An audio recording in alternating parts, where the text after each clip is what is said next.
ሐዋርያት ሥራ ምዕራፍ 2ን ምዕራፍ 1ን ቁጥር 8ን እናነብና ዛሬ እሱ ቁጥር ላይ ከእግዚአብሔር ቃል አካፍላችኋለሁ።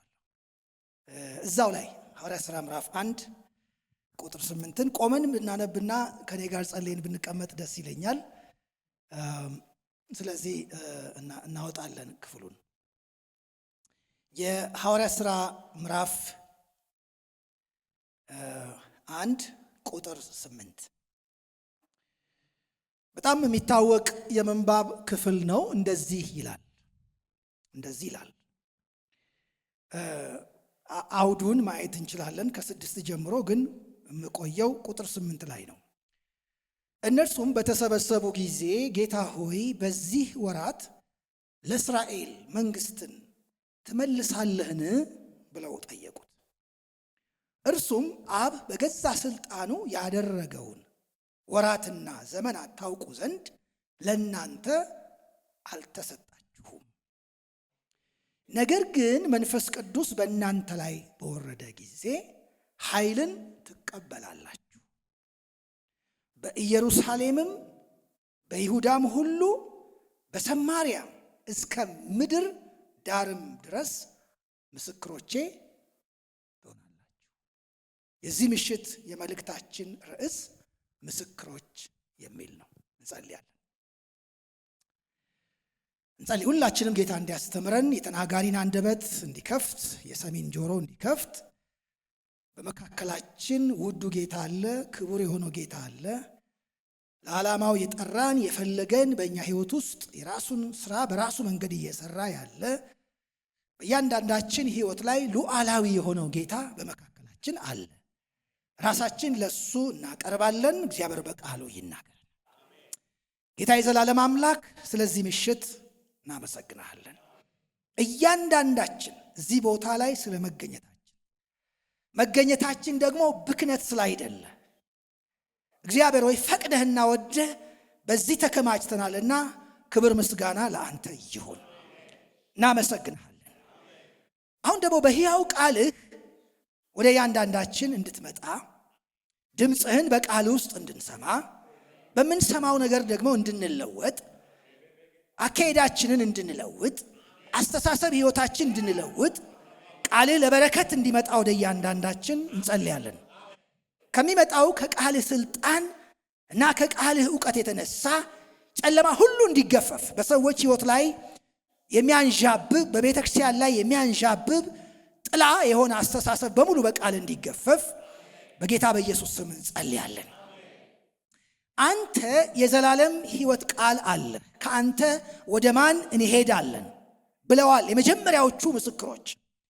ጌታ እግዚአብሔር ሆይ አሁንም በዚህም ዘመን ከሁሉ በላይ ከአንተ ወዴት እንሄዳለን? አንተ የእኛን ሕይወት የሚለውጥ የእኛን ሕይወት የሚቀይር የዘላለም ሕይወት ቃል አለ፣ ሁሌም አለህ። ጌታ ሆይ ከማይጠፋ ዘር የወለድከን አንተ ነህ። አሁንም በዚህ ምሽት በቃልህ ሕያው በሆነ ቃልህ እያንዳንዳችንን እንድትናገረን እንድትነካን እንጸልያለን። መንፈስህ ቃልን ተከትሎ ይሄዳልና መንፈስህ በመካከላችን በሙላት ይመላለስ። ጊዜውን ባርክልን። እናከብርሃለን። የናዝሬቱ ኢየሱስ አሕዛብ በሱ ተስፋ ያደርጋሉ የተባለልህ የናዝሬቱ ኢየሱስ፣ በሱ የሚያምኑ አያፍሩም የተባለልህ የማዕዘኑ ድንጋይ የናዝሬቱ ኢየሱስ፣ እኛ አንተን እናልቅሃለን፣ በሕይወታችን አንተን እናነግሥሃለን። አታፍሪምና አትፍሪ እንደሚል ቃልህ በአንተ ስለምናምን አናፍርምና ክብር ላንተ እንሰጥሃለን። ጊዜውና ስፍራውን መልሰን ላንተ ሰጠን። አሜን። በጌታ በኢየሱስ ስም አሜን። የመልእክቴ ርዕስ አጭር፣ መነሻዬ ደግሞ ቅድም ያነበብነው ክፍል ነው። ምስክሮቼ ትሆናላችሁ። እንግዲህ የፕሮግራማችንም ቲም በመንፈስ ቅዱስ የተሞላ ሕይወትና አገልግሎት የሚል ስለሆነ ከዚሁ አንጻር አብሬ መፍሰስ ፈልጌ ነው እንደዚህ አይነት ሐሳብ ማካፈል የፈለኩት። ይሄ ክፍል ጌታ ኢየሱስ ክርስቶስ የመጀመሪያዎቹን አማኞች በተሰናበተ ጊዜ የተናገረው ንግግር ነው። መጨረሻው ንግግሩ ነው ባይዘወይ። ከዚህ በኋላ ቅድም ስናነብ እንዳየ ነው ጌታ ኢየሱስ ክርስቶስ ከዚህ በኋላ ከነሱ ጋር አልቆየም። ምክንያቱም ቁጥር 9 ይህንን ከተናገረ በኋላ እነርሱ እያዩት ከፍ ከፍ አለ፣ ደመናም ከዓይናቸው ሰውራ ተቀበለችው። ስለዚህ ላስት ወርዱ ነው፣ መጨረሻ ንግግሩ ነው። ምስክሮቼ ትሆናላችሁ። ድርጅት ትመራላችሁ አላላቸውም። ሐዋርያት ትሆናላችሁ፣ ሐዋርያዊ ጸጋ አላችሁ አላላቸውም። ያላቸው አጭር ንግግር ነው። ምኖቼ ትሆናላችሁ? ምስክሮች። ምን ሲወርድባችሁ? መንፈስ ቅዱስ በእናንተ ላይ በወረደ ጊዜ ምን ትቀበላላችሁ? ኃይል ትቀበላላችሁ። ይሄ የሚነግረን ክርስቲያናዊ ሕይወት፣ በተለይ ደግሞ ጴንጤቆስጣዊ ክርስትና ከመንፈስ ቅዱስ ጋርና ከምስክርነት ሕይወት ጋር ያለውን ተዛምዶ ነው የሚነግረን። ለመሆኑ ይሄ ምስክር የሚለው ቃል ላይ ትኩረት አድርገን ስናይ ምን ማለቱ ይሆን ጌታ ኢየሱስ ክርስቶስ?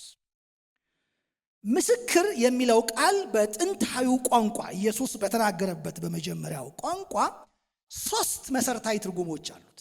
ምስክር ለምን ብዙ ጊዜ ምስክር የሚለውን ቃል አሁን በተሳሳተ መንገድ ወይም ደግሞ ግማሽ በሆነ መልኩ ሰዎች ስለሚረዱት 3 የምስክርነት ትርጉሞችን ልንገራችሁ። በግሪኩ ቃል መጽሐፍ ቅዱሱ መጀመሪያ በተጻፈበት የመጽሐፍ ቅዱስ ቋንቋ ማርቱስ ወይም ማርተስ የሚል ቃል ነው። ማርተስ ወይም ማርቱስ የሚል ቃል ነው። ይሄ ቃል 3 መሰረታዊ ትርጉሞች አሉት። አንደኛ ጌታ ኢየሱስ ክርስቶስ እየሄደ የተናገረው ንግግር ነውና አንደኛው ትርጉሙ ሕጋዊ ውክልና ያለው ስለ አንድ ነገር ኃላፊነትን ወስዶ ማንኛውንም ስራ የሚተገብር ሊጋል ሪፕሬዘንታቲቭ ማለት ነው። ሕጋዊ ወኪል ማለት ነው። ምስክሮቼ ትሆናላችሁ ብሎ ጌታ ኢየሱስ ክርስቶስ ለነኚህ ሰዎች የመጨረሻ ንግግር ሲያደርግ ምን እያለ ነው? ከዚህ በኋላ ምድር ላይ እኔን ሪፕሬዘንት የምታደርጉት ሕጋዊ ወኪሎቼ እናንተ ናችሁ። በእናንተ እወከላለሁ በምድር ላይ። በጣም የሚገርም ስልጣን ነው። ሕጋዊ ስልጣን ነው። ሊጋል ሪፕሬዘንቴሽን ነው።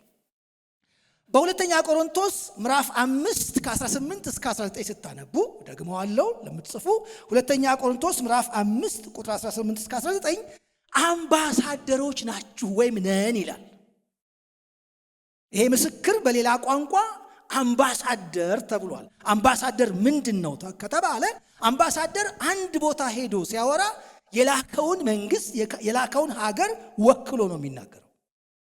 የዛ ሰውዬ ንግግር የላኪው አካል ስልጣን፣ የላኪው አካል ማንነት በዛ ሰው ውስጥ ይወከላል ማለት ነው። ስለዚህ ጌታ ኢየሱስ ክርስቶስ በጣም ትልቅ ስልጣን ለነኚህ ሰዎች ሰጥቶ ነው የሄደው ማለት ነው። ስለዚህ ምስክር የሚለው ቃል ቶሎ የሚመጣልን በአፍ መናገር ስለሆነ በአፍ ከመናገር ያለፈ ስልጣን።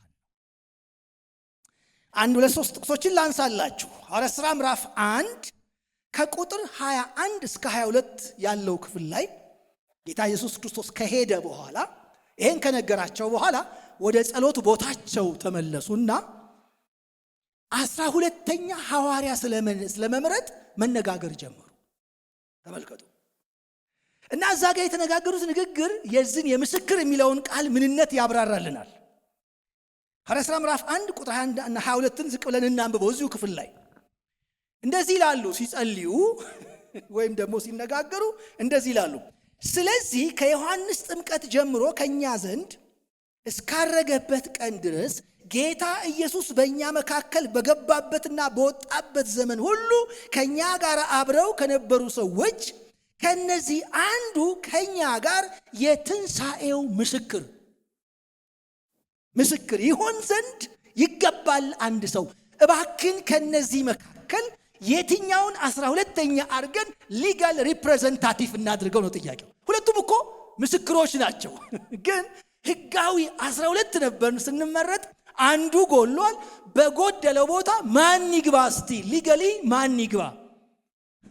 አያችሁ ምን አስፈለጋቸው ከተባለ ምስክር የሚለው ቃል ሕጋዊ ውክልና ሪፕሬዘንቴሽን ስላለው ነው። ምስክር የሚሆን ሰው ከኛ ጋራ ከ12ታችን ጋራ። ሁለተኛው ሐዋርያት ሥራ ምዕራፍ 10 ላይ ቁጥር 41 ላይ ተመልከቱት። ይሄን ቃል በዚህ አሁን ባልነው ትርጉም አውድ እዛ ጋም ይቀመጣል። ሐዋርያት ሥራ ምዕራፍ 10 ቁጥር 41 ላይ ይኸውም ለአሕዛብ ሁሉ አይደለም፣ ነገር ግን በእግዚአብሔር አስቀድሞ የተመረጡ ምስክሮች ለሆንን ለኛ ነው የታየን ይላሉ።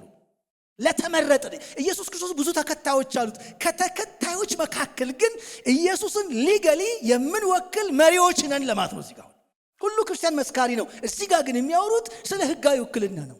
ምስክሮቼ፣ ጌታ ሰው የተባረከ ይሁን። እስቲ ምስክሮቼ በሉ። ሕጋዊ ውክልናን ያሳያል። በሐዋርያት ሥራ ምዕራፍ 7 ቁጥር 58 ላይ ማርቱስ ወይም ማርተስ በሌላ መልክ እንደዚህ ተብሎ ተጠቅሷል። ከከተማ እስጢፋኖስን ሲወግሩት ነው። ከከተማ ውጭ አውጥተው ወገሩት። ምስክሮችም ልብሳቸውን ሳውል በሚሉት በአንድ ጎበዝ እግር አጠገብ አስቀመጡ።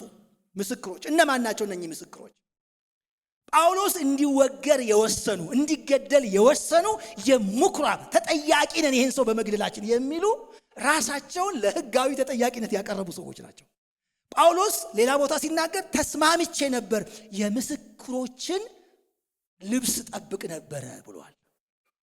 በሌላ አነጋገር ቀጥታ ያልወገርኩት ፈሪሳዊ ስለሆንኩ ድንጋይ መወርወር ስለማይገባኝ ፕሮፌሽኔ ስለሚከለክለኝ እንጂ ሰውየው እንዲገደል የመጀመሪያው ሰማዕት አብሬ የወሰንኩ ተጠያቂ ነን ብለ። ምክንያቱም ሮማ መንግስትም ይጠይቃል ሰዎች ሲሞቱ ለምን እንደገደላችሁት ይላል። ምስክር ሕጋዊ ወኪል ማለት ነው። ሕጋዊ ውክልናን የሚያሳይ ቃል ነው። ስለ አንድ ነገር የሚወክል ወይም የሚወከል ሰው ማርቶስ ይባላል። ጳውሎስ ይሄንኑ በምዕራፍ 22 ቁጥር 20 ላይ ሲናገር ሐዋርያት ሥራ ላይ የሰማዕትንም የእስጢፋኖስን ደም ባፈሰሱ ጊዜ እኔ ራሴ ደግሞ ባጠገባቸው ስቆም ተስማምቼ የገዳዮችን ልብስ ጠብቅ ነበር። እነዚህ ምስክሮች ምንድናቸው? ገዳዮቹ ናቸው። ሕጋዊ ኃላፊነት ወስደው እስጢፋኖስን ያስወገዱት ሰዎች ናቸው። ምስክር የሚለው ቃል አንደኛ ትርጉሙ ሕጋዊ ውክልና ነው። ሕጋዊ ውክልና። ሁለተኛው ምስክር ስለ አንድ ነገር እውነታን መናገር፣ የቃል ምስክር ያዩትን የሰሙትን ስለመናገር ነው። ምስክር የሚለው ቃል በግሪክ አሜን ማለት አሜን ነው። በግሪክ በነገራችን ላይ አሜን ማለት ያለው ሁሉ የሚሆንለት፣ ይሆናል የሚለው የሚሆንለት፣ አሜን የሆነው የታመነውና እውነተኛው ምስክር በእግዚአብሔር ፍጥረት መጀመሪያ የነበረው እንዲህ ይላል። ስለዚህ ምስክር የሚለው ቃል ማርቱስ ስለ አንድ ነገር እውነታውን መናገር፣ ያዩትን የሰሙትን። ሶስተኛው ምስክር፣ ይሄኛው ቃል በጣም አስፈላጊ ነው። ምስክር ማለት ስለ አንድ እውነት ሕይወትን እስከ መስጠት መከራ የሚቀበል ምስክር። በእንግሊዘኛው ሰማዕት የሚባለው ማርቱሪስ፣ ይሄ ማርተስ በእንግሊዘኛው ማርተር የሚለው የእንግሊዘኛ ቃል፣ ሰማዕት የሚለው የእንግሊዘኛ ቃል ከዚህ ግሪክ ቃል የመጣ ሰማዕታት፣ ለአንድ እውነት የሚኖር ለአንድ እውነት የሚሞት ስለሚያምነው ነገር የሚናገር ብቻ አይደለም፣ ስለዛ እውነት ዋጋ የሚከፍል። ጌታ ኢየሱስ ክርስቶስ ምስክሮቼ ትሆናላችሁ ሲላቸው የሚፈለገውን ዋጋ ሁሉ ከፍላችሁ እኔ ይዤው የመጣሁትን ይህን የመንግስት ወንጌል እስከ ምድር ዳር ምን ታደርጉታላችሁ? ትወስዱታላችሁ። ለኃይል አትጨነቁ፣ እኔ የኃይል አቅርቦት እሰጣችኋለሁ። አትፍሩ። እንዴት እንወስደዋለን አትበሉ። እናንተ ግን የሚያስፈልገውን ዋጋ ትከፍላላችሁ። ስለዚህ ይሄ ምስክር የሚለው ቃል የአንደበት ምስክር ሳይሆን የህይወትንም መስዋዕትነት። ለዚህ ነው የክርስትና ህይወት ሁሌ ስደት ያለበት። ክርስቲያን መስካሪ ስለሆነ ስለሚናገረው ነገር ዋጋ ይከፍላል። መሸሻ አይቻልም ማለት ነው። ዮሐንስ ራእይ ይሄንኑ ነው የሚነግረን። ምዕራፍ 1 ቁጥር 4 ላይ እንደዚህ ይላል፣ ከታመነው ምስክር ከሙታንም በኩር የምድርም ነገስታት ገዢ ከሆነ ከጌታ ከኢየሱስ ክርስቶስ ጸጋና ሰላም ይብዛል።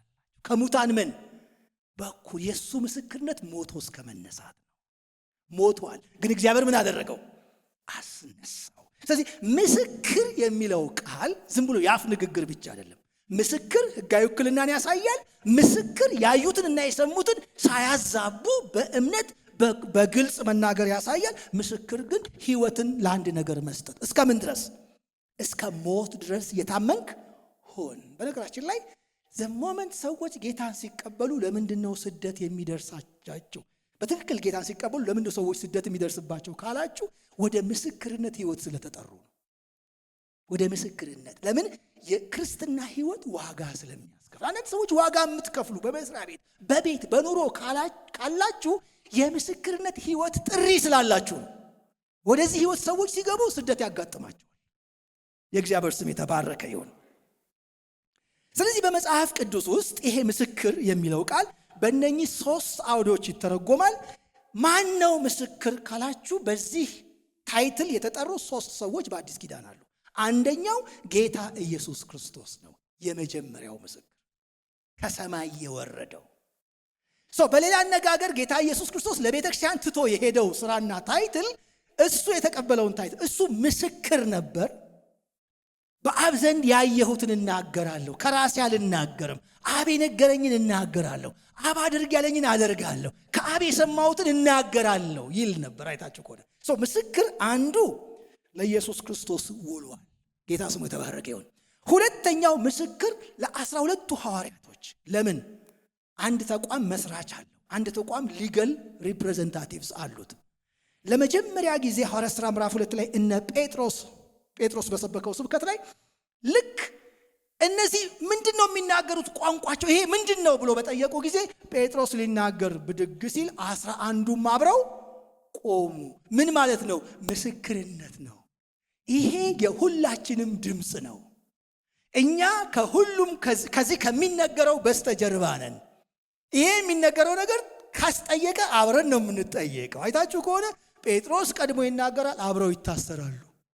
አንዱ ይናገራል፣ አብረው ይታሰራሉ። አንዱ ይናገራል፣ አብረው ይገረፋሉ። አንዱ ይናገራል። ለምን? ሕጋዊ ወኪሎች ስለሆነ።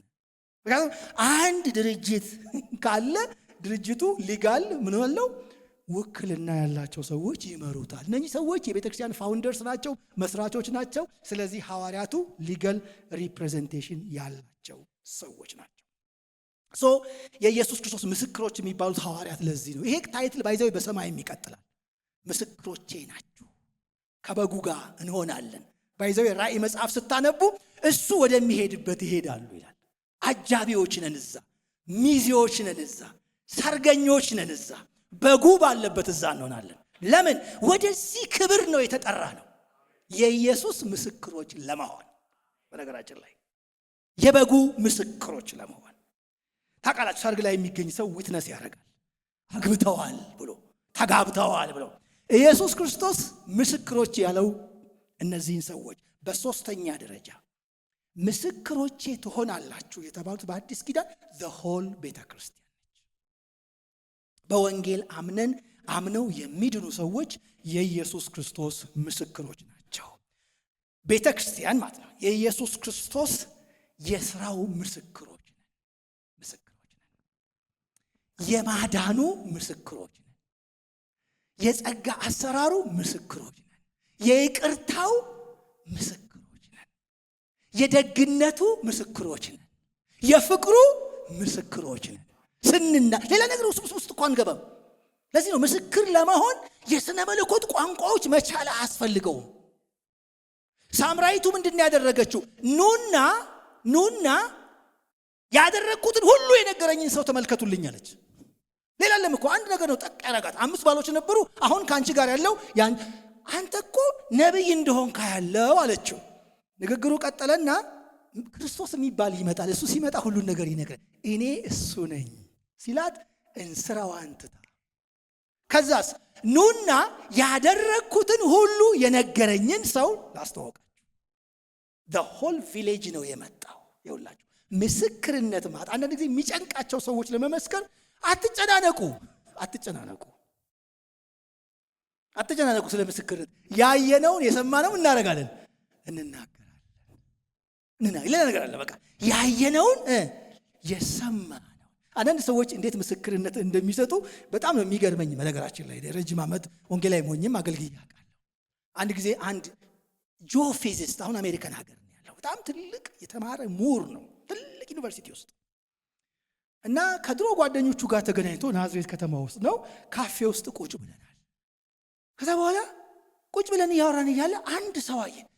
እናንተ ድሮ እዚህ ከተማ ባይብል አካዳሚ ስማር አብሬ ሃይ ስኩል የተማርኩትን ልጅ የሚመስል ሰው አይቻለሁ። ቆይ እሱ ነው እሱ አለማለና እሱ እንደሆነ ሲያቅ ሄደና እንዴና አቶ ከሌ ደህና ነህ ወይ ሰላም ነው ወይ እንደምን ደህና ነህ ወይ ካለው በኋላ እኔም ልህ አለው ኢየሱስን አግኝተዋል ወይ አለው።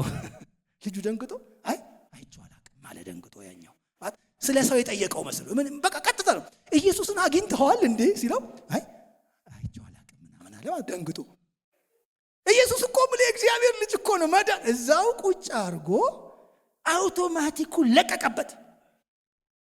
የሚገርማችሁ ሰውየው ወዲያው ልክ ነህ እኮ አዎ ልክ ነህ እና ላገናኘህ ከነኚህ ልጆች ጋር እነዚህ ማለት ይኸውልህ እነዚህ ማለት እንደዚህ ናቸው እነዚህ ማለት ወዲያውኑ ከኛ ሲምፕል ነበር።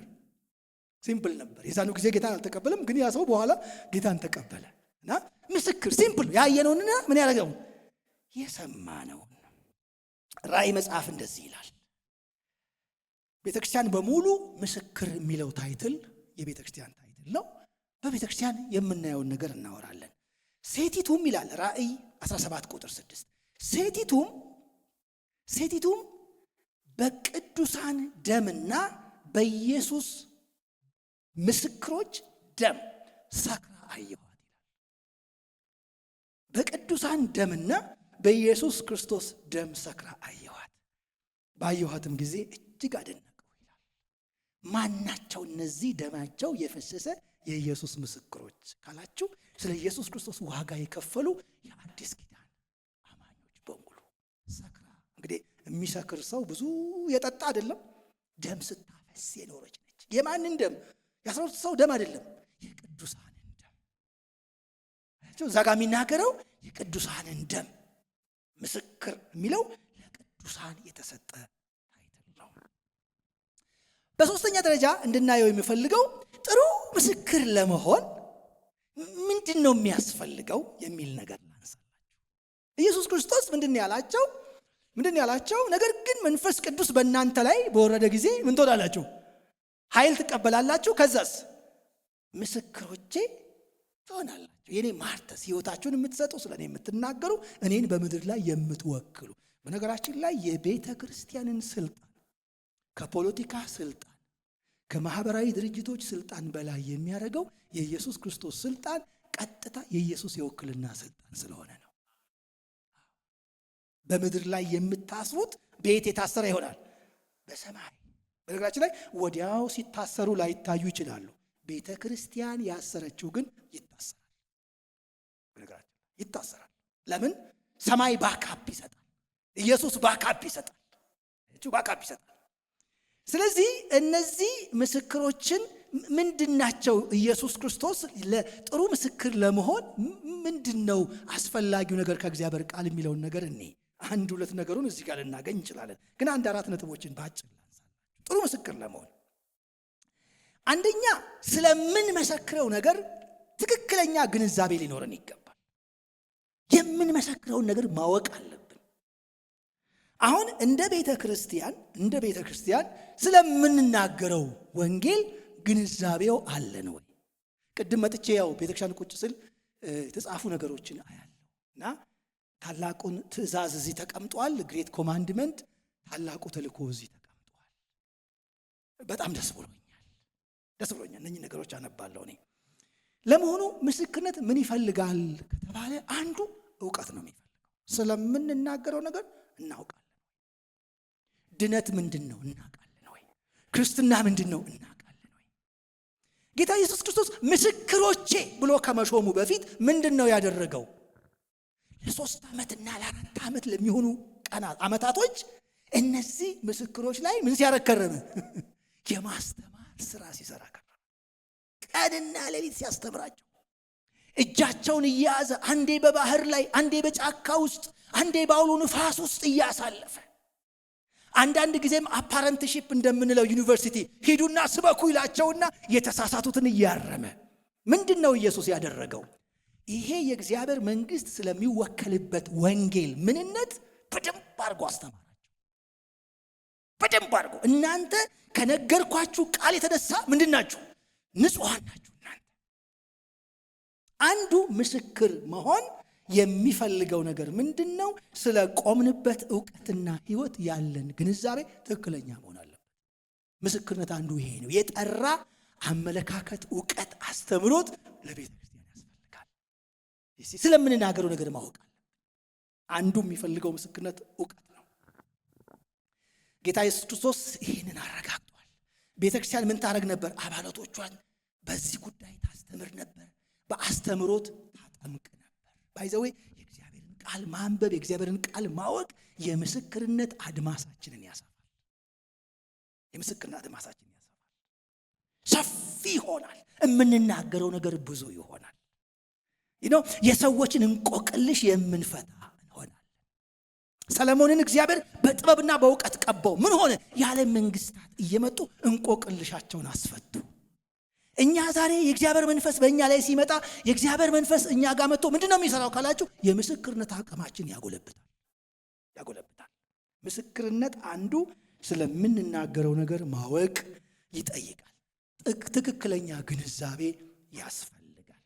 ጌታ ስሙ የተባረከ ይሁን። አንድ ጊዜ የአንዲት ልጅ ምሳሌ ትዝ አለኝ። አዲስ ክርስቲያን ሰምታለች፣ ግን አልገባትም። እና ሰባኪው የዛን ቀን ግን በኃይል ይናገራል። ስለ ስደት ነው የሰበከው። ከዛ ጌታን ተቀብላለች፣ ደስ ብሏታል። ዓለም ሁሉ ጌታን የተቀበለ መስሏታል። ያው እንደዛ ነው የምንሆነው። ወደ ጌታ ስንመጣ እንደምታውቁ ሰው ሁሉ ክርስቲያን የሆነ ይመስለናል። እና ግን ሰባኪው ሲሰብክ ተብሎ ተጽፏል የሚለው ቃል ለጥያቄ ሁሉ መልስ ነው ሲል ሰምታለች። እቺን ይዛለች። ምን ማለት እንደሆነ አልገባትም። ይዛለች። በቃ ለጥያቄ ለችግር ሁሉ መልስ ምንድነው ተብሎ ተጽፏል። ሰው ቤት ተቀጥራ ስለሆነ የምትሰራው በዛኑ ሰሞን ቤታ ሰፈራቸው ውሃ ስለሌለ በርሜል እያንከባለሉ ሌላ ሰፈር ነው የሚቀዱት። ሄደው በርሜል እያንከባለሉ ውሃ ይቀዳል ከሌላ ሰፈር እነሱ ጋር ውሃ ስለማይመጣ። በጠዋት በርሜል እያንከባለች ሄደችና ሰዎቹ እዛ ሰልፉ ጋር ተሰለፈች። ስታየው ሰልፏ ረጅም ነው። ይሄ ነገር ሰልፍ ከምጠብቅ ለምን ትንሽ የጸሎት ጊዜ አልወስድም ማለችና ዞር ብላ ስታይ ውሃ የሚያስቀዱት ሰዎች ሳሎናቸው ክፍት ነውና ያው ሰልፍ ይዣለሁ ልጸልይ ያለችና ሰዎቹ ሳሎን ሄዳ ተንበረከከች ልትጸልይ።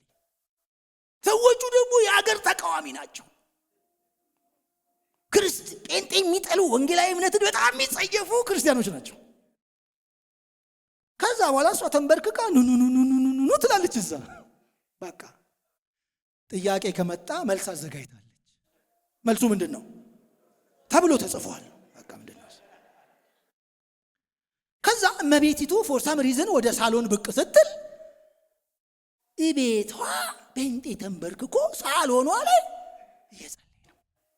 አእምሯ በላይ ስለሆነች ሴትዮዋ ነጠላዋን ይዛ እያበደች ወደ ልጅቷ አሰሪዎች ቤት ሄደች። እያበደች ባጎረስኩ እጄን ተነከስኩ እያለች ከዛ ሄዳ ስድቡን አወረደች። እቺ እንደዚህ ልጃችሁ። ሰዎቹ ግራ ገባቸው። ምንድነው የተፈጠረው? ባለጌ ልጃችሁ ኑ ጉዶኛለሁ ውሃ ባስቀደው ተቀወጠ አገሩ። እመቤቲቱ ደንግጥ ምንድነው? ነይ ጉድሽን። እመቤት ተይዛ ያው ውሃ አስቀጆች ስለሆኑ ባለመብት ናቸው። ሰፈሩ የሚያንቀጠቀጥላቸው ናቸው። ተቃዋሚዎች ናቸው። ከዛ ሴትዮዋ ተይዛ ስትመጣ አጅሪት ዘና ብላ ኑ ትላለች፣ ጸለየች። ተቀስቅሳ ተነሺ ተባለች። ምንም አልመሰላትም። በቃ አይለኔ ተይው ወይዘሮ ከሌ ተይው በቃ እኔ አስተካክላለሁ፣ ይቅርታ አድርጊልኝ፣ ውሃ አስቀጆች ስለሆኑ የግድ ነው፣ ይቅርታ አድርጊልኝ ምናምን ተብሎ ውዝጊዮ ተብሎ ሴትዮዋ ተለምና አንቺ ነይ ተብላ እናት ያባሰሪ ይዛት ሄደች። ያምሻል፣ ውሃ የሚያስቀዱን እነሱ አይደሉም? ያምሻል። እንዴት እነሱ ቤት ሄደች ትጸልያል? ምን ችግር አለው መጸለይ? ልጅቷ አልገባትም። ጸሎት እኮ ነው የጸለይኩ፣ አልጨፈርኩ፣ አልደነስኩ፣ ምን አጠፋው እንዴ? እነሱ ተቃዋሚዎች እንደሆኑ አታውቁም? ምን ማለት መጥቃውም ማለት? እሺ አሁን እዛ ስትጸልይ በዘነዘና ጀርባሽን ቢሉሽ ምን ልትይ ነው ተብሎ ተጽፎላቸዋል። ምኑ እኔ ምን አቀላቸዋለሁ ተብሎ ተጽፏል። በቃ እንዴ ምኑ ነው የተጻፈው? ምኑ ነው ያቀላቸው? እኔ ብቻ ተብሎ ተጽፎላቸዋል። የእግዚአብሔር ቃል እንደዛ ነው የሚናገር። አይ ቲንክ እንደዚህ አይነቱ ድፍረት ጥሩ ቢሆንም ግን ለጥሩ መስካሪነት ስለምንናገረው ነገር ማወቅ አለብን።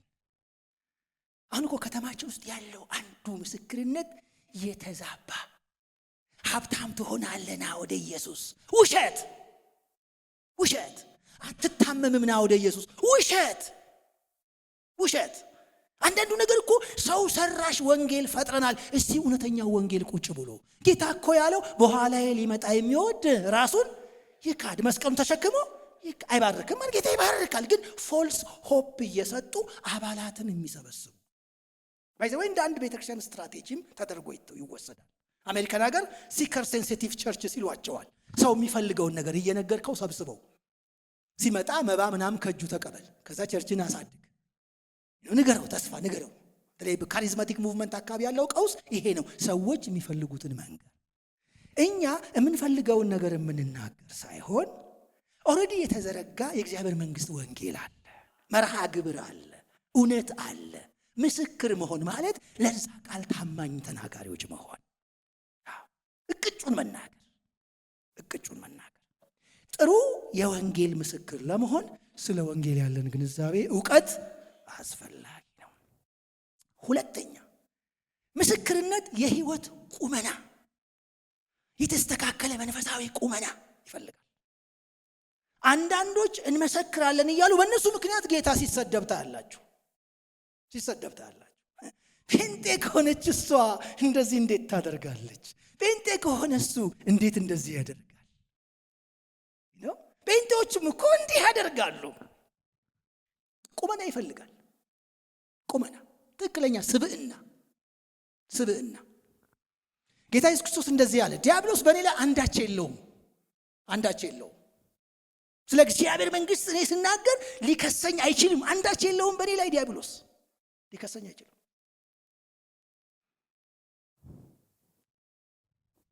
ሳሙኤል እንደዚህ ብሏል፣ ከናንተ የማንን በሬ ወሰድኩ? የማንን አህያ ወሰድኩ? ማንም ይከሰኝ ከናንተ? እግዚአብሔር እኮ እኔ ላይ ያስቀመጠውን ጸጋ ለእናንተ ጥቅም ነው ያዋልኩት። ማንን ኤክስፕሎይት አደረግኩ? እውነተኛ ምስክሮች በሕይወታቸውም የሚናገሩ ናቸው። ጌታ ኢየሱስ ክርስቶስ ለዚህ ነው የነኝን ሰዎች ሕይወት እያከመ እያረመ እየገሰጸ እያስተካከለ የነጎድጓድ ልጆችን የፍቅር ልጆች አርጎ እንደነ ጴጥሮስ አይነት የሚዋዥቁትን እንትኖች ሸምበቆች አለት አድርጎ ቀይሮ ይውላችሁ አሳዳጆቹን ለውጦ ይገርመኛል። እኔ አንዳንድ ጊዜ ወንጌል ውስጥ ያለው ደስ የሚል ምጸት፣ ደስ የሚል አይረኒ፣ ምጸት በእንትና ፖዚቲቭ አይደለም ግን ስም ሲቀይር ያዕቆብና ዮሐንስን የምን ልጆች ነበር ያላቸው? የነጎድጓድ ልጆች። ግን ከትንሣኤው በኋላ ሕይወታቸው የነጎድጓድ ልጆች ነበሩ እንዴ? ስለ ፍቅር ከሐዋርያቱ ሁሉ በአንደኛ ደረጃ የጻፈው ማን ነው? ዮሐንስ። የምስክር ሕይወት በፊት እሳት አወርዳለሁ የሚል ሰውዬ ትብላቸው እንዴ እሳት አውርደን አይደል ያለው? ወደ ሳምራውያን መንደር ያልፍ ነበረ ይላል። ሂዱና መንገድ አዘጋጁ፣ በዚህ እንዲመጣ አንፈልግም ሲሉ ወዲያውኑ ጉዳዩን ወደ ሌላ ቀየረው። ጌታ ሆይ ኤልያስ እሳት እንዳወረደ ሽክ እናርጋቸው እንዴ? እንደ ሰሞኑ እንደ ትራምፕ ሚሳኤል ደምስሰናቸው በዚህ ጋር እንለፍ እንዴ? ነው እኮ ገሰጻቸው ይላል። የፍቅር ሐዋርያ ነው የሆነው የሰውዬ። የፍቅር ሐዋርያ ነው የሆነው። በድሮ ማንነታችን ያለን ግን በምስክር ማህበረሰብ ውስጥ የተቀመጠ ሕይወታችንንም ቃኘት እናደርግ። ምስክር ለመሆን ምን ይፈልጋል? መንፈሳዊ ቁመና፣ ስለ ሕይወት መናገር። ሕይወታችን መናገር አለበት። ሕይወታችን መናገር፣ ምሳሌነት፣ ስለምናወራው ነገር እኛ ላይ ሰዎች ፕራክቲካሊ ማየት አለባቸው። ሕይወታችን መነበብ አለበት። እንግዲህ አንድ ነገር ልንገራችሁ። መንፈስ ቅዱስ በእናንተ ላይ በወረደ ጊዜ ኃይልን ትቀበላላችሁ ማለት ያ ኃይል የመናገር አቅም ብቻ አይደለም የሚሰጠን፣ የመኖር አቅም። ያ ኃይል የምን ኃይል ነው ካላችሁ የሰባኪነት የተናጋሪነት ኃይል ብቻ መሰላችሁ እንዴ? ትላንትና መወሰን ባቃተን ነገር ላይ ዛሬ እንወስናለን። ፈሪው ጴጥሮስ ደፋር ሆኗል። ስለዚህ እዚህ ጋር ያለው ኃይል ሁለመናን የሚዳስስ ኃይል ነው። ምስክርነት የህይወት ቁመና ይፈልጋል። ሶስተኛ ምስክርነት ምንም ጥያቄ የለውም ኃይል ይፈልጋል። በተለይ በተቃዋሚ ፊት ኃይል ይፈልጋል። እዚህ ጋርም ያለው ነገር ግን መንፈስ ቅዱስ በእናንተ ላይ በወረደ ጊዜ ምን ትቀበላላችሁ? ኃይል። በነገራችን ላይ ኃይል የሚለው ቃል በግሪኩ ዱናሚስ ነው። ዱናሚስ ማለት ደማሚት ማለት። ደማሚት ደግሞ ማለት አውራ ጎዳና የምትሰሩ መሐንዲሶች ታውቃላችሁ። አላሳልፍም ያለ ተራራ ካለ ምንድን ነው የሚደረገው? ግሬደር ዶዘር አይደለም የሚመጣው፣ ደማሚት ይቀብሩበታል። አለቱን በሙሉ ፈነጋግሎ።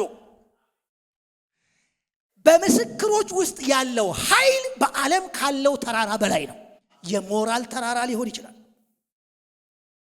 ደማሚት ዱናሚስ ኃይል ትቀበላላችሁ። ብዙ ጊዜ መንፈስ ቅዱስን በልሳን ከመናገር ጋር፣ ከማጨብጨብ ጋር፣ ጉባኤን ከሚያደምቁ እንቅስቃሴዎች ጋር እናገናኘዋለን። መንፈስ ቅዱስ ሰዎች ሲሞሉ አንዱ የሚሆነው ዱናሚስ ይቀበላሉ። ደማሚት እስቲ ደማሚት በሉ። ዱናሚስ እሱ ነው። ደማሚት ትቀበላላችሁ። ከዛስ ደማሚት ያለ ሰው አይፈራም። ብቻ በዚህ ጋር ሊሄድ ነው፣ ዋናው በዚህ ጋር ነው የሚሄደው ነው። ከዛስ አላሳልፍም ካለ ተራራ ምን ይሆናል? ደማሚቱን ትቀብርበታል። ተራራ የሆነው የሰው ልብም ሸክ ይላል። ደማሚት ኃይል ያስፈልጋል። ኃይል ግን ጩኸት አይደለም። ስራው ሲሰራ ነው የሚጮኸው። ደማሚት እኮ እየተንጣጣ አይደለም የሚገባው፣ ዝም ብሎ እዛች ይቀበራል። ከዛስ ስራውን ሲጀምር ነው ተራራውን የሚፈነቃቅለው። ጥሩ ምስክር ለመሆን ኃይል ያስፈልጋል። የመንፈስ ኃይል። ይህን የመንፈስ ኃይል ዝም ብለን አሁን ኢንቫይሮመንቱ ላይ ሴንስ ላናደርገው እንችላለን፣ ግን መንፈሳዊ ኃይል ነው። ጌታ ስሙ የተባረከ ይሁን። የሚሰራ ኃይል ነው። አራተኛው ምስክር ለመሆን እኔ ጥሩ የኢየሱስ ክርስቶስ ምስክር ለመሆን ብዙ ነገሮች ያስፈልጋሉ። ግን ከኃይል በኋላ ግን የሚያስፈልገው ነገር የምናውቀውንና ያየነውን ቀለል ባለ ቋንቋ፣ እስቲ ቀለል በሉ፣ ቀለል ባለ ቋንቋ ለሰዎች ማድረስ ነው። ሲምፕሊሲቲ እንግሊዘኛ። የተወሳሰበ አይደለም፣ ሜተድ አይደለም አሁን የሚሰራው። ይኸውላችሁ አንድ ክፍል እንድናነብ እፈልጋለሁ። በተለይ እዚህኛው መጨረሻ የማጠቃለያ ነው። ይሄ አራተኛው ሐዋርያት ሥራ ምዕራፍ 11 ቁጥር 20 ላይ እናነባለን። ምስክሮች፣ እነዚህ ለመጀመሪያ ጊዜ በአንጾኪያ የመሰከሩ ምስክሮች ናቸው። በአንጾኪያ የመሰከሩ የመጀመሪያዎቹ ምስክሮች። ምዕራፍ 11 እንደዚህ ይላል። ሐዋርያት ሥራ ምዕራፍ 11 እንደዚህ ይላል ቁጥር 20 ላይ በእስጢፋኖስ ላይ በተደረገው ስደት፣ ቁጥር 19 ጀምሮ ላንብበው። በእስጢፋኖስም ላይ በተደረገው መከራ የተበተኑት ይላል። እስጢፋኖስ ምክንያት የኢየሩሳሌም ምዕመን ተበተነ። በተበተነው መከራ በተደረገው መከራ የተበተኑት እስከ ፊንቄ፣ እስከ ቆጵሮስ፣ እስከ አንጾኪያም ድረስ ዞሩ ይላል። እነኚህ ሰዎች በነገራችን ላይ የኢኮኖሚክ ኢሚግራንት ናቸው። ተጸልዩላቸው የሄዱ አገልጋዮች አይደሉም። ማለት በቃ ኢየሩሳሌም አትኖሩም ተባሉ በእምነታቸው ምክንያት እና ዞሩ ይላል። አይ ቲንክ የዞሩት የመኖሪያ ቦታ ፍለጋ መሰለኝ። ስደተኞች በሏቸው በቃ ዝም ብለው። አንድ ጊዜ እግዚአብሔር የሚሰራበት አሰራር በጣም ነው የሚገርመው። ይውላችሁ ዞሩ ይላል። ግን በዞሩበት ቦታ እነኚህ ሰዎች ለአይሁድ ብቻ እንጂ ለአንድ እንኳን አይናገሩም ነበር። ማለት የመሰላቸው እነኚህ ሰዎች ወንጌሉ ክርስቶስ የመጣው ለማን ነው? ለአይሁድ የሚል ግንዛቤ ነው ያላቸው። በቃ ስለዚህ ለአይሁድ እየዞሩ አይሁድ አንተ አይሁድ ኦኬ አልኮን መሲህ እኮ ክርስቶስ የሚባል መጥቷል ተቀበል እያሉ ለአይሁድ ይመሰክራሉ። ቁጥር 20 ላይ ደግሞ ተመልከቷቸው። ከእነርሱ ግን የቆጵሮስና የቀሬና ሰዎች የነበሩት ተመልከቱ። ቆጵሮስና ቀሬና። ቆጵሮስና ቀሬና ማለት ቆጵሮስ ሜዲትራኒያን ባህር ላይ ያለች ደሴት ነች፣ ታቋታላችሁ፣ ሳይፕረስ።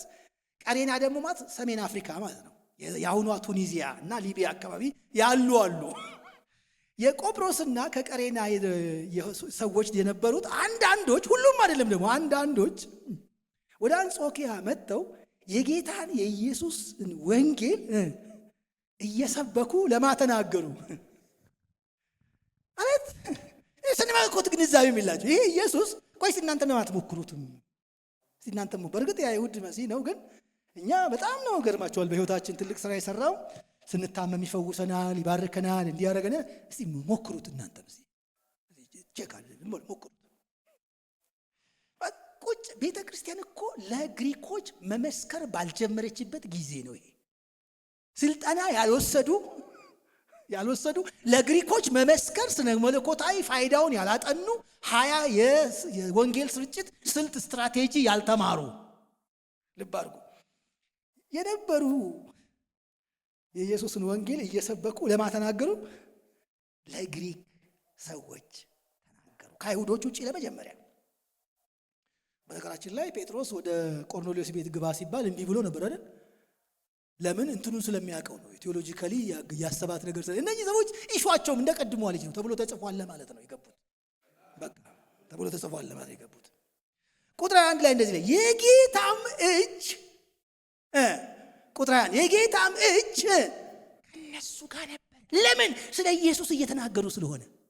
በነገራችን ላይ ልንገራችሁ፣ ወደ መስካሪነት ህይወት ስትገቡ የእግዚአብሔር አብሮነት ከእናንተ ጋር ይሆናል። ይውላችሁ የመስካሪነት ቁመና መያዝ ስንጀምር የሰማይ ሀብት ከኛ ጋር ይሆናል። የሰማይ ኃይል፣ የእግዚአብሔር ሪሶርስ ከኛ ጋር ይሆናል። የጌታ እጅ ከነርሱ ጋር ነበረ። ቁጥራቸውም እጅግ የሚሆን ሰዎች አምነው ወደ ጌታ ምን አሉ? መስካሪዎች። እስቲ ሞክረው አንተ ሲቀበል የሆነ ነገር ፈውስም ይሆናል፣ ምንም ይሆናል። የጌታ እጅ ከነሱ ጋር ነበር። ብዙዎች ወደ ጌታ ዞረዋል። ቁጥር 22 ወሬውም በኢየሩሳሌም ባለችው ቤተክርስቲያን ስለ እነርሱ ተሰማ። ኧረ ይሄን ነገር ከሚፈለገው ድንበር ውጭ አሰራጭተውታል። ይሄን ነገር ኮንትሮል እናድርገው፣ ከቁጥጥር ወጣ፣ ምን ይሻላል? በርናባስ ቶሎ ያን አካባቢ ታውቀዋለህ፣ እባክህ ሂድና አስቁም፣ እባክህ ሂድና ይሄን ነገር ሞኒተር አድርገው፣ ይሄ ነገር ከቁጥጥር ውጭ ወጥቷል። ደማሚቱ ከተፈቀደለት ውጭ ሄዷል። በርናባስ የተላከው ለዚህ ነው። ሂድ አግዛቸው ሳይሆን ሂድና ይሄን ጉዳይ መልካስ ይዘው ለግሪኮችም እየተናገሩ ነው። እነኝዘው ስልጠና ስጥናና ምን አድርጋቸው ወደ አይሁዶች ዞር እንዲሉ። ይገርማል። ሲምፕሊሲቲው ነው። በቀላሉ የሚያዩትን የሚሰሙት ሰዎች ሲናገሩ እዛ ጌታ መሆን ጀመረ። ምስክሮች እንደዚህ ይላል። ተሰማ። በርናባስንም ወደ አንጾኪያ ላኩት። እርሱም መጥቶ የእግዚአብሔርን ጸጋ ባየ ጊዜ ምን አየሱ ደግሞ መጣና በኢየሩሳሌም ያለው አይነት ጸጋ አያችሁ። ጸጋ ምስክርነት ባለበት ህይወት ውስጥ ጸጋ ይገለጣል። ምስክርነት ባለበት ስለ ኢየሱስ ክርስቶስ በህይወት መመስከር፣ በአፍ መመስከር፣ ኢየሱስን መወከል ባለበት ቦታ የእግዚአብሔር ጸጋ አለ። ጌታ ይሰራል እዛ ቦታ ላይ። ይኸውላችሁ የወንጌልን ምስጢር እንወቀው። ምስክሮች ለመሆን ነው የተጠራ ነው። መንፈሱም የሚሰጠን ለኢንተርቴይንመንት አይደለም፣ ሜጋ ቸርችም እንድንሰራ አይደለም፣ የእሱ ምስክሮች እንድንሆን ነው። ይሄ ትልቅ ቸርች መስራት ባይዘው የወንጌል ግቡ አይደለም። የወንጌል ግቡ ሰዎችን ማጥመድ ነው። ሰዎችን የኢየሱስ ተከታዮች ማድረግ ነው። የትም ሄደው የትም ይሳተፉ። እርሱም መጥቶ የእግዚአብሔር ጸጋ ባየ ጊዜ ደስ አለው። ሁሉም በልባቸው ፈቃድ በጌታ ጸንተው እንዲኖሩ መከራቸው። አሁን ግሪኮች ይዳኑ፣ የቤተክርስቲያን አካል ይሆኑ ባልተባለበት ጊዜ ነው። ገና ምዕራፍ 15 ላይ ነው እንዴት እንቀበላቸው ዲስካሽኑ። ስራው ከስነ መለኮቱ ቀደመ። ጸጋው ከቤተክርስቲያን ውሳኔ ቀደመ። ለምን? መስካሪዎቹ ሄዱ፣ በቃ ከቁጥጥር ወጡ። ስለ ኢየሱስ መናገር ጀመሩ። መከራቸው ቁጥር 4 ላይ ደግ ሰውና መንፈስ ቅዱስ እምነትም የሞላበት ነበርና ብዙ ሕዝብም ወደ ጌታ ተጨመሩ። በርናባስም ሳውልን ሊፈልግ ወደ ጠርሴስ መጣ። ባገኘውም ጊዜ ወደ አንጾኪያ አመጣው። በቤተ ክርስቲያንም 1 ዓመት ሙሉ ተሰበሰቡ። ብዙ ሕዝብንም አስተማሩ። ደቀ መዛሙርት መጀመሪያ በአንጾኪያ ምን ተባሉ? ይኸውላችሁ የክርስትና ትክክለኛው አይሁድም አረማዊም ግሪክም ያልሆነ ክርስቲያናዊ ማህበረሰብ የበቀለው እዚች ቤተክርስቲያን። ክርስቲያን የሚለውም ስም መነሻው ከኢየሩሳሌም ሳይሆን ከየት ነው? ከአንጾኪያ ነው። ለዚህ ማነው ፋና ወጊ? ስልጠና ያልወሰዱ ለግሪኮች ተናገሩ የሚል ላይሰንስ ያልተቀበሉ የቤተክርስቲያን ባካፕ የሌላቸው ግን ያዩትን የሚናገሩ ይኸውላችሁ እኛ የተጠራ ነው ምኖች እንድንሆን ነው? ምስክሮች። ምስክር መሆን ምን ይፈልጋል? ያዩትን ነገር በቀላሉ። ይሄንን አራተኛውን ነገር ግን ትንሽ በምሳሌ ማሳየት እፈልጋለሁ። 2ኛ ነገሥት ምዕራፍ 5 ትዝ ይላችሁ እንደሆነ ጌታ ኢየሱስ ክርስቶስ ስለሱ አገልግሎት ሲናገር በሉቃስ ወንጌል ላይ እንደዚህ ብሎ ነበር። ሉቃስ ወንጌል ላይ ሄዱልኝ፣ መልእክቴን እያጠቃለልኩኝ ነኝ። ሉቃስ ወንጌል ምዕራፍ 4 ላይ እንደዚህ ይላል። በጥንቃቄ እንድታነቡልኝ ይፈልጋሉ። አብራችሁ ከቁጥር 25 እስከ ቁጥር 27 የሉቃስ ወንጌል። ነገር ግን እውነት እላችኋለሁ በኤልያስ ዘመን 3 ዓመት ከ6 ወር ሰማይ ተዘግቶ ሳለ በምድር ሁሉ ብርቱ ራብ በነበረ ጊዜ በእስራኤል ብዙ መበለቶች ነበሩ። ኤልያስም በሲዶና አገር ወዳለችው ወደ ሰራብታ ወደ አንዲት መበለት እንጂ ከነርሱ ወደ አንዲቱም አልተላከም። 2ኛ ቁጥር 27 በኤልሳ ዘመን፣ እንግዲህ የተለያዩ ዘመኖች ናቸው እነዚህ። በኤልሳ ዘመን ቁጥር 27 ላይ በኤልሳ ዘመንም በእስራኤል ብዙ ለምጻሞች ነበሩ፣ ከሶርያው ከንዕማን በቀር ከነርሱ አንድ እንኳን አልነጻም። ቁጥር 28 ተመልከቱት። ቁጥር 28 በምኩራቡም የነበሩ ሁሉ ይህን ሰምተው ምን ሞላባቸው? ቁጣ። ለምን መስላችሁ ቁጣ ይሞላባቸው? ገብቷቸዋል የንግግሩ ዳይሬክሽን። እናንተ ቁጭ ብላችሁ ሌሎች መጥተው ይፈወሳሉ። እናንተ ቁጭ ብላችሁ እዚህ በመንፈሳዊ ረሃብ ውስጥና ድርቀት ውስጥ ተቀምጣችሁ ሌሎች መጥተው ይበላሉ። እኔ የመጣሁላትና የምመሰርታት በምድር የምመሰርታት ቤተክርስቲያን የእግዚአብሔር ቤተክርስቲያን እዛ ውስጥ እናንተ ማይኖሪቲስ ናን ነው የምትሆኑት። አሕዛቦች ይገቡባታል ነው ይውላችሁ። በተቀቡት ነቢያቶች እስራኤላውያን ጥንት እንዳልተገለገሉ በእኔ ብዙዎቻችሁ ቁጣ ሞላባቸውና ተናደው እየገፈታተሩት ገደል አፋፍ ላይ ወሰዱትና ሊሆን ምንድነው ያናደዳቸውን መሰላችሁ? ይሄ የእግዚአብሔር ጸጋ ከኔ ጋር ያለው እግዚአብሔር ጸጋ እናንተ ትገፉታላችሁ፣ አትቀበሉትም። ግን ወዴት ይሄዳል? አንጾኪያ ይሄዳል። ተጠንቀቁ የሚል ስለሆነ እንዴት እግዚአብሔር ለሌላ ጸጋውን ይሰጣል ነው። አሁን ቁጥር 27 ላይ ያለውን ታሪክ 2ኛ ነገሥት ምዕራፍ 5 ሄደን እናንብብ። እዛ ጋር ንዕማን የተፈወሰበት ቻፕተር ነው። እሱ ቻፕተር በጣም ከዚህ ከኢየሱስ ክርስቶስ አገልግሎትና ከቤተ ክርስቲያን አገልግሎት ጋር ስለሚሄድ ትንሽ ነገር ላካፍላችሁና ልዝጋ። 2ኛ ነገሥት ምዕራፍ 5 እስቲ እናንብበው። እንደዚህ ይላል ምዕራፍ 5። የሚገርማችሁ ሐዋርያት ሥራ ምዕራፍ 11 ማነብ ይመስለኛል። ይህን ክፍል ሳነብ የሶርያ ንጉሥም አለቃ ንዕማን ይላል። የሶርያ ንጉሥ የሰራዊት አለቃ ንዕማን እግዚአብሔር በሱ እጅ ለሶርያ ከቁጥር 1 ጀምሮ ነው የማነበው። እግዚአብሔር በሱ እጅ ለሶርያ ደህንነትን ስለሰጠ በጌታው ዘንድ ታላቅ ክቡር ሰው ነበር፣ ደግሞም ጽኑ ኃያል ነበር። ነገር ግን ለምጻም። ሶርያዊ ታላቅ ሰው፣ ነገር ግን ምን? ለምጻም። መድኃኒት የሌለው በሽታ፣ መድኃኒት በሌለው በሽታ የተለከፈ ታላቅ የተከበረ የሶርያ የሰራዊት አለቃ። ቁጥር 2 ላይ እንደዚህ ይላል፣ ከሶርያውያንም ሀገር አደጋ ጣዮች ወጥተው ነበር። ተመልከቱ። ከእስራኤልም ምድር ታናሽ ብላቴና ከእስራኤል ምድር ሴት ማርከው ነበር። የንዕማንን ሚስት ምን ታደርግ ነበር? ታገለግል ነበር። ጌታ ኢየሱስ ክርስቶስ ምዕራፍ 4 ላይ ሲናገር ይህን ታሪክ ነው እየተናገረ ያለው። ይላል ታገለግል ነበር እቺ ሴት፣ እቺ ልጅ። ታናሽ ምን ይላታል? በሌላ ትርጉም ገረድ ይላታል። እንደውም ቁመኗ ደግሞ ለገረድነት ማትበቃ፣ ገረድ ማለት ሙሉ ስራውን የምትሰራ ነች። እቺ ግን ለገረድነት ያልበቃች አዛባ ምናምን ምዝቅ ነገር ነች። ገና ለአቅመ ገረድ ያልደረሰች ነች። ከየት የመጣች? ከእስራኤል ምድር። ማን ያመጣት? አደጋ ጣዮች፣ የሶርያ አደጋ ጣዮች። ቁጥር 5 እመቤቷንም እዛ ጋር የተከታተለችኝ ነው። እመቤቷንም ጌታዬ በሶርያ ካለው ከነቢዩ ፊት፣ ማን ነው ይሄ ነቢይ? ኤልሳ። ከነቢዩ ፊት ቢደርስ ኖሮ ከለምጹ በፈወሰው ነበር አለች። በሌላ ትርጉም እንደምንም ብሎ ተሰባብሮ እዛ በሰማርያ ያለው ነቢይ ጋር ቢሄድ፣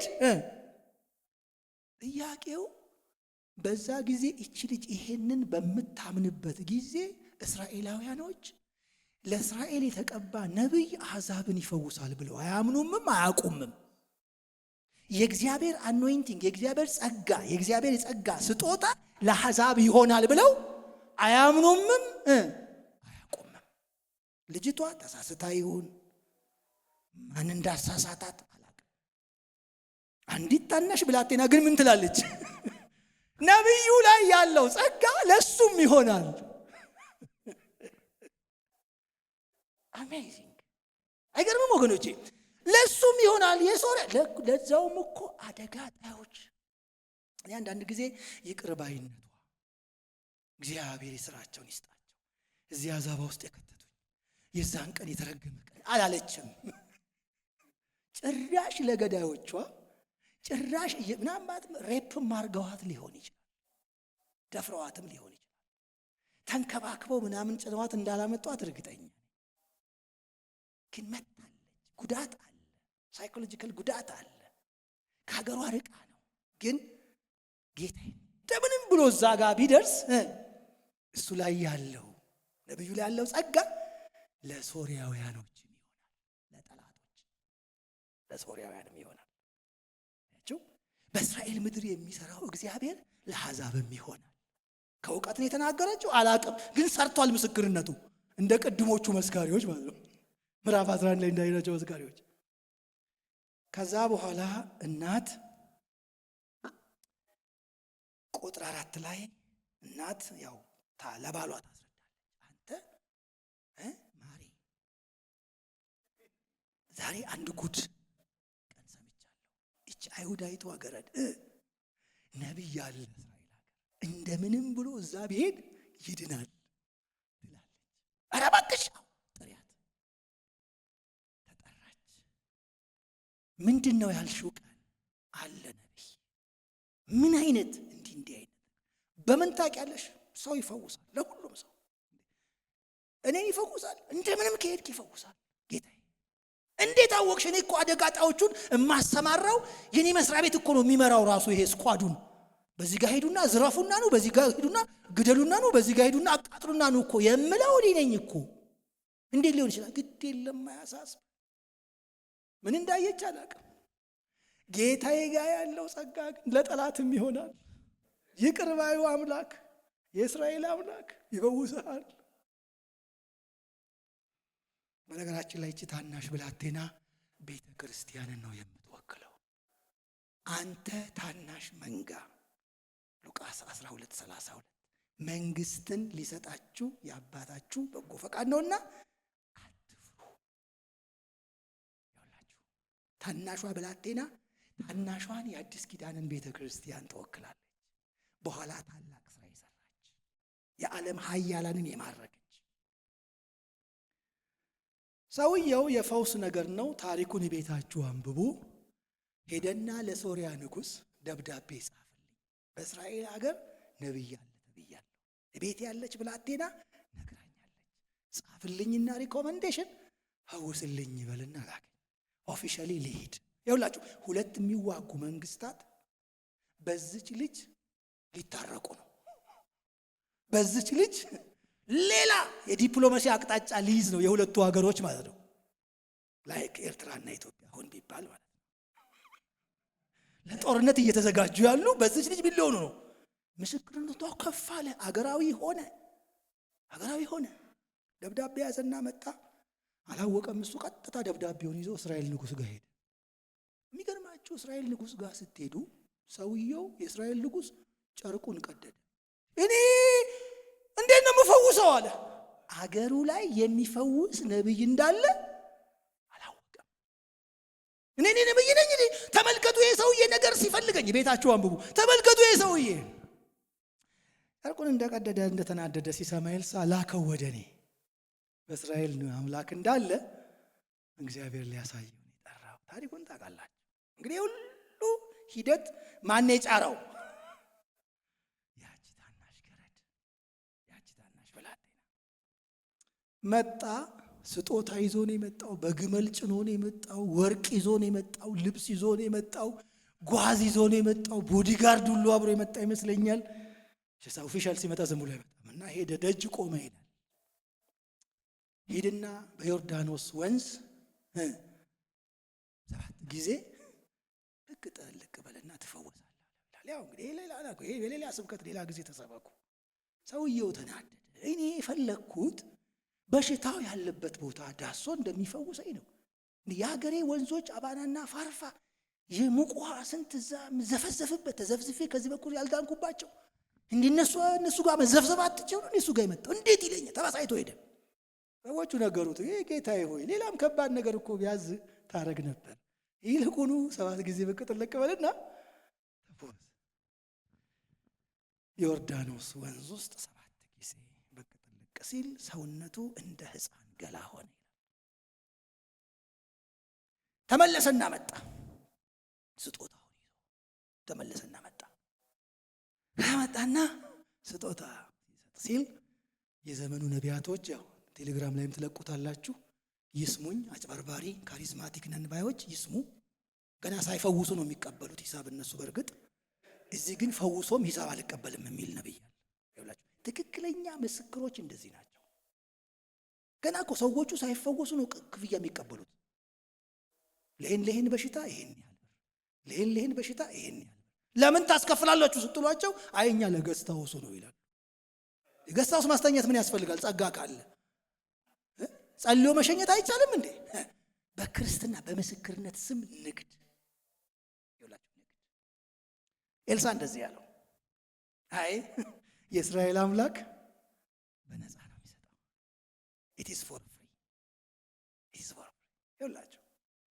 ሀብታሞች እዚህ መካከል ካላችሁ ትክክለኛይቱ ቤተ ክርስቲያን ብራችሁን አይታ አይደለም የምትወዳችሁ። ትክክለኛይቱ ቤተ ክርስቲያን እናንተን በእናንተነታችሁ ነው የምትወደው። ደግሞ እኩል ናችሁ ከድሃ ጋር። የእናንተም ነፍስ የድሃም ነፍስ እኩል ነው። እግዚአብሔር ስለባረካችሁ እግዚአብሔር ይመስገን።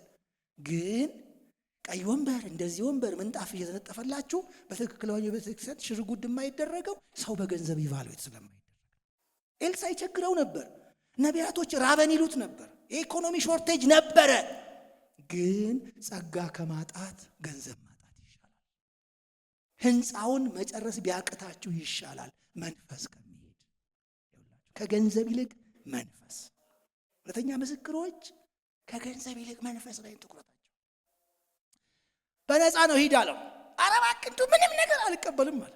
እሺ አንድ ነገር ስጠኝ እንግዲህ አንድ ነገር።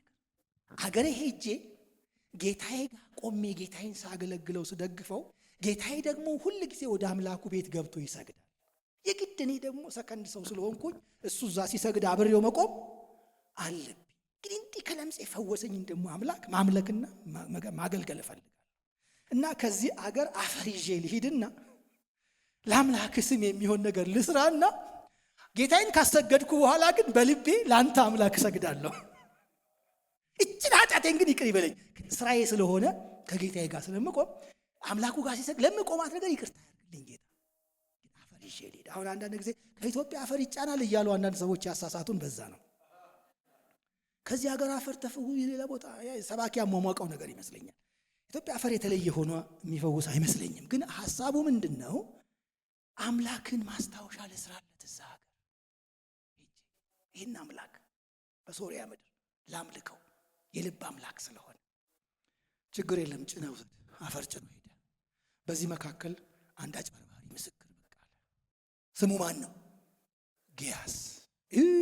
ጌታዬ አለ ኢኮኖሚክስ አልተማረም አለ። መሀይምነቱ አሁን የተገለጠው አለ። ይህ ሰውዬ አለ ይህን ሶሪያዊ በነፃ ሸኘው። ልክ አይደለም፣ ልክ አይደለም።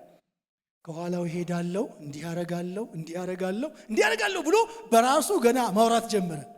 ገንዘቧን ሳሊቤት አደረገ። ምራቁ ሄደ። ሰውየው ከኋላ ወዲያ ታሪኩን ታውቃላችሁ። ሙሉ ምዕራፉን አንብቡት። ከኋላው ሄደ። ኤልሳ እንደላከው አድርጎ ከሰውየው ወርቅና ልብስ ተቀበለ። ሲመጣ ጊያዝ ሆይ ወዴት ነህ አለው። እዚሁ ጓሮ ነበርኩ፣ እዚሁ ሜዲቴት እያደረኩ ነበር። ነገር ይመስላል እዚሁ ነበርኩ፣ ጸሎት ቦታ ነበርኩ። ዘተረፈ ብርና ወርቅ የምንቀበልበት ጊዜው ነውኑ በሆኑ እኛ እኮ ስንት አገልግሎት ያለብን ቢሆንልን እዚህ የሚመጡትን አይደለም እዛ ሄደን ብናገለግላቸው ብርና ወርቅ የምንቀበልበት ይሄ ይኸውላችሁ ለአጭበርባሪ ሰባኪ ነን ባዮች ትክክለኛ መድኃኒት። ይሄንን መድኃኒት አውጡልኝ። ለምን ምን አለው ኤልሳን? ከዛ በኋላ የንዕማን ለምጽ ካንተና ከዘር ጋር ለዘላለም ይጣበቃል። ከኤልሳ ፊት ወጣ። ኤልሳ የሰራቸውን ታምራቶች ለሰው እየተናገረ ሳንቲም የሚለቃቅም ምስክርነት። አንዳንዶች ይገርመኛል። በዚህ ዘመን መጽሐፍ እንጽፋለን ይላሉ፣ ዩቱብ ይላሉ። ሞቲቭን የሚያውቅ እግዚአብሔር ነው። ዩቱብ ላይ ስትወጣ ለመመስከር ከሆነ እግዚአብሔር ይባርክ፣ መንገዱን እግዚአብሔር ጨርቅ ያርግልህ። ግን ሞቲቭን መርምር። ሚኒስትሪን ከፍታለን ይላሉ ምናምን፣ ሚኒስትሪን ከፍታለን ይላሉ። ሞቲቭህ ምስክር ለመሆን ከሆነ እግዚአብሔር ይመስገን። ሳንቲም ለመልቀም ከሆነ ግን ሁለተኛ ነገሥት ምዕራፍ 5 እናንብ። እኔ አሁን መቆየት እንፈልገው እቺ ልጅ ላይ ነች። ታናሽ ብላቴና ለትልቅ ሶሪያዊ በትንሿ በእስራኤል አገር ያለች የሰማሪያ ከተማ ለትልቋ ከተማ ምስክር። ያ ብቻ መሰላችሁ? ቆሻሻው ድፍርሱ ዮርዳኖስ ለሶሪያውያን መድኃኒት። ምንድን ነው ይሄ የሚነግረን? ቅድም ሐዋርያት ሥራ ላይ ያለው ነው። ምስክርነት ሲምፕል፣ ጌታ በእኛ ሕይወት ውስጥ የሚሰራውን እናገራለን። እሱ ደግሞ ብዙ እንድንናገር ስለሚፈልግ ብዙ በሕይወታችን መስራት ይፈልጋል። ብዙ የምናወራውን ነገር ይሰጠናል። ጌታ በሕይወታችን የሚያደርገውን ሂድ ያየኸውና የሰማኸውን ተናገር ስለሆነ እኔና እናንተ የተጠራነው ምስክር ለመሆን ነው። ለዚህ ነው ጌታ ኢየሱስ ክርስቶስ ነገር ግን መንፈስ ቅዱስ በእናንተ ላይ በወረደ ጊዜ ምን ትቀበላላችሁ? ኃይል። ምን ትሆናላችሁ? ምስክር። ዛሬ መንፈስ ቅዱስ የሚሰጠን ምስክር ለመሆን ነው። በሕይወታችን ምስክር ለመሆን በሕይወታችን በምንከፍለው ዋጋ፣ በንግግራችን፣ በአገልግሎታችን ምስክር። ግን ጥሩ ምስክር እንድንሆን ከፈለግን ቅድም ያየናቸውን ሐሳቦች ግን በሕይወታችን መኖራቸውን እናረጋግጥ። ሕይወታችን ለምስክርነት መብቃቱን ቼክ እናርግ። እነኚህ የቀሬና ሰዎች፣ እነኚህ የቆጵሮስ ሰዎች ሄዱና ተናገሩ። ሲምፕል ምስክርነት ነው። ትልቋ ቤተ ክርስቲያን ግን እዛ ተተከለች። ዛሬ ልንገራችሁ፣ ቃሉን ከነሱ ጋር ነበር ያጸና ነበር፣ ጌታ ከነሱ ጋር ነበር እንደሚል ስንመሰክር ምስክር ስንሆን የቃል ምስክርነት ብቻ አለም ስለ ጌታ ሕይወታችን መናገር ሲጀምር የእግዚአብሔር እጅ ከኛ ጋር ትሆናለች። እግዚአብሔር የሰማነውን ቃል ይባርክልን።